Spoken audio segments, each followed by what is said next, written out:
అనునిత్యం కష్టపడి పనిచేయడం, నిజాయితీగా ఉండడం, అనుక్షణం ప్రజలు వాళ్ళ బిడ్డల సంక్షేమమే ధ్యేయంగా పనిచేస్తూ వచ్చాను.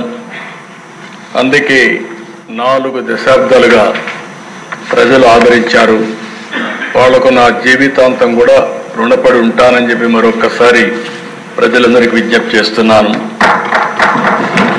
మొట్టమొదటిసారి అధ్యక్ష 1978లో నేను ఎమ్మెల్యే అయ్యాను.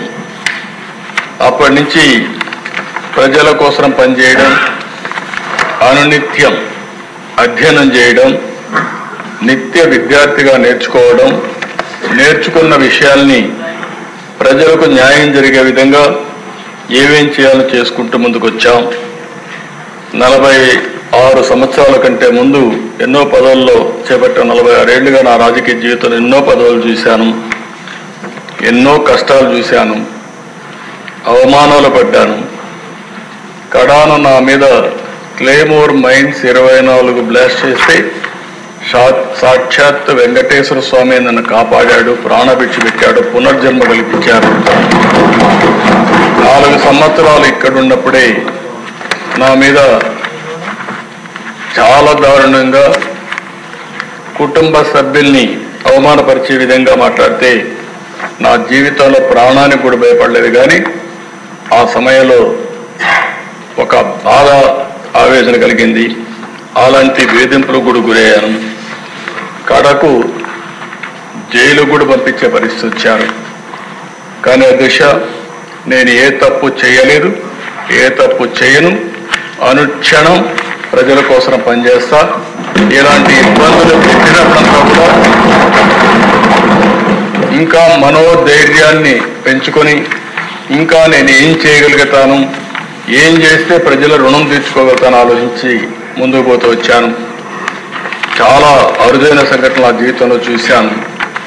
నేను జైల్లో ఉన్నప్పుడు 53 రోజులు మీరు చూసే అధ్యక్ష, 80 దేశాల్లో తెలుగు వారు 53 రోజులు రోడ్డు మీదకి వచ్చి ఎక్కడికక్కడ పోరాటాలు చేశారంటే అది నా జీవితంలో ఎప్పుడూ మరిచిపోలేని సంఘటన అని చెప్పి కూడా నేను మీకు తెలియజేస్తున్నా.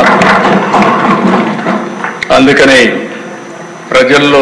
ప్రజలు మనకిచ్చిన స్థానాన్ని ఎవరు చెరపాలన్నా చెరపలేరు. అందుకని ఈరోజు మీరు చూస్తే 4వసారి ముఖ్యమంత్రి. ఇది అరుదైన అనుభవం. 4వసారి ముఖ్యమంత్రి అయ్యాం.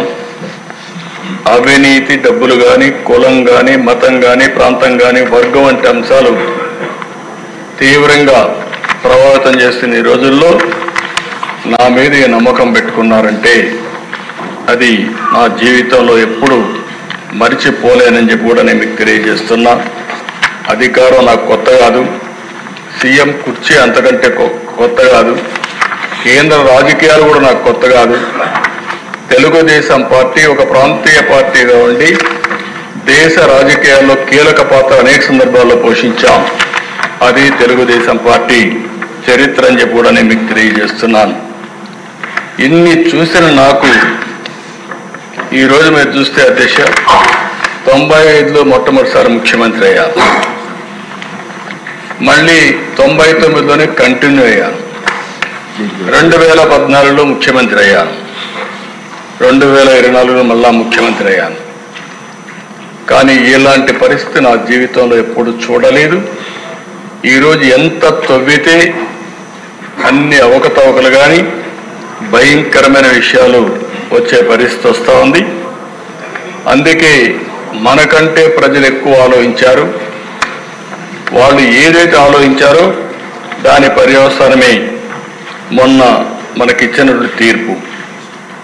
అయితే దేశ విధ్వంసమైన వ్యవస్థలు, గాడి తప్పిన యంత్రాంగం, గత ప్రభుత్వం యొక్క అప్పులు, తప్పులు, పాపాలు, నేరాలు ఈ ప్రభుత్వానికి ఒక సవాళ్లుగా తయారైనాయి. జూన్ 12న ప్రభుత్వ అధికారం చేపట్టి ఆ రోజు చూస్తే రాష్ట్ర పైన ఉంది. కొంతమంది నన్ను అడిగారు, మీరు ముఖ్యమంత్రి అవుతారు, అయిన తర్వాత ఈ రాష్ట్రాన్ని బాగు చేయగలుగుతామనే నమ్మకం మీకుందని అడిగారు. నేను ఒకటే చెప్పాను, నేను పారిపోలేను. అధికారం ఉన్నా అధికారం లేకపోయినా, లేకుంటే ఎప్పుడైనా సరే ప్రజల కోసం పనిచేశా. ఇప్పుడు కూడా అలాంటి సవాళ్ళని నేను స్వీకరించి మళ్ళీ ప్రజలు నిలబెట్టగలిగితే అదే నాకు కావాలి, అది చేసి తీరతానని ఆ రోజు ప్రతిజ్ఞ చేసి ముందుకు వచ్చానని చెప్పి అలాంటి పరిస్థితుల్లో ఈ రాష్ట్రానికి ఒక విజ్ఞతతో ప్రజలు ప్రవర్తించారు. ఆ విజ్ఞత మీరు చూస్తే కీలకమైన సమయంలో 21 ఎంపీల్ని గెలిపించారు, ఎన్డీఏ కూటమి అభ్యర్థుల్ని. దీనివల్ల ఢిల్లీలో కూడా మన పరపతి పెరిగింది. కాస్తో కోస్తో వెంటిలేటర్ పైనుండే రాష్ట్రానికి సహాయం చేయడానికి ఆ రోజు నేను కానీ, మిత్రుడు పవన్ కళ్యాణ్ గారు కానీ, ఒక పక్క నరేంద్ర మోడీ గారు కానీ, బీజేపీ ప్రధానమంత్రి గారు నరేంద్ర మోడీ గారు అందరం కలిసి చెప్పాం.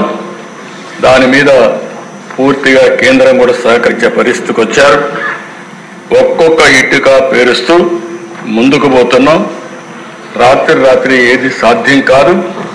ఈ విషయాన్ని ఇక్కడుండే శాసనసభ్యులు కూడా అర్థం చేసుకుని మనం అందరం కూడా ప్రజలకు చెప్తూ మన ఆలోచన విధానం ప్రజలకు అంకితమైన భావంతో పనిచేస్తాం.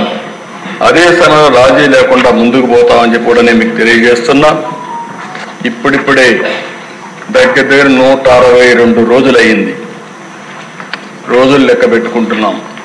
ఎందుకంటే అనునిత్యం బాధ్యత ఉంది మన మీద. ఇది మీరు చూసినప్పుడు చాలా డిపార్ట్మెంట్ గాడి తప్పిన డిపార్ట్మెంట్లన్నీ ఘాట్లో పెట్టే పరిస్థితికి వచ్చాం. దగ్గర లెక్కలు కూడా చెప్పాను. ఇంకా బయట ఇష్టానుసారంగా ప్రచారం చేసే పరిస్థితికి వచ్చారు. సాక్ష్యాధారాలతో సహా 10 లక్షల కోట్ల రూపాయలు అప్పులు కానీ, గాడి తప్పిన వ్యవస్థలు, అస్తవ్యస్తంగా ఉన్న ప్రభుత్వ శాఖలు, పెండింగ్ బిల్లు, అనేక సవాళ్లు విసిరిన మనకుండే అనుభవంతో వీలైనంతవరకు సరి చేసుకుంటూ వచ్చాం. నేను ఒకే విషయం ఈ సభ ద్వారా ప్రజలందరికీ హామీ ఇస్తున్నా. మీ నమ్మకాన్ని వమ్ము కానీయం. 5 నెలల్లో అనేక అడుగులు వేశాం. ప్రజలు ఒక నమ్మకాన్ని క్రియేట్ చేశాం. సంతృప్తి, సంతోషం, భద్రత కల్పించే విధానాల కోసం నాంది పలికాం. మళ్ళీ హామీ ఇస్తున్నా, ఎన్డీఏ విధానం సంక్షేమం, అభివృద్ధి, సుపరిపాలన, ఈ 3 ద్వారా ఆంధ్రప్రదేశ్ రాష్ట్ర ప్రజలకు భరోసా ఇచ్చే విధంగా ఈ పరిపాలన కొనసాగిస్తామని చెప్పి కూడా నేను మీకు తెలియజేస్తున్నాను. మా ఆలోచన ఒకటే, పేదవాళ్ళ ఆదాయం పెరగాలి, ఖర్చులు తగ్గాలి, వాళ్ళ జీవన ప్రమాణాలు మెరుగుపరచాలనేదే ధ్యేయంగా పనిచేస్తున్నామని చెప్పి కూడా నేను మీకు తెలియజేస్తున్నాను. అందుకనే ఎన్నికల్లో కొన్ని హామీలు ఇచ్చాం. ఆ హామీలు కూడా నిత్యం సమీక్షలు చేసుకుంటున్నాం. అటు సూపర్ 6 కానీ, ఎన్నికల మేనిఫెస్టో కానీ, ఇవన్నీ గుర్తుపెట్టుకొని ముందుకు పోతున్నాం. ఈ సందర్భంగా అధ్యక్ష, ఒక్క విషయం నేను ఈ సభ ద్వారా ప్రజలందరికీ తెలియజేయాలనుకుంటున్నాను. సంక్షేమం అనేది తెలుగుదేశం పార్టీతోనే ప్రారంభమైంది. ఈ విషయం దేశానికి అర్థమయ్యే విధంగా చెప్పగలిగాం. మీరు మొట్టమొదటిసారిగా అధ్యక్ష చూస్తే తెలుగుదేశం ఆవిర్భావంతోనే కూడు, గూడు, గుడ్డ అనే నినాదంతో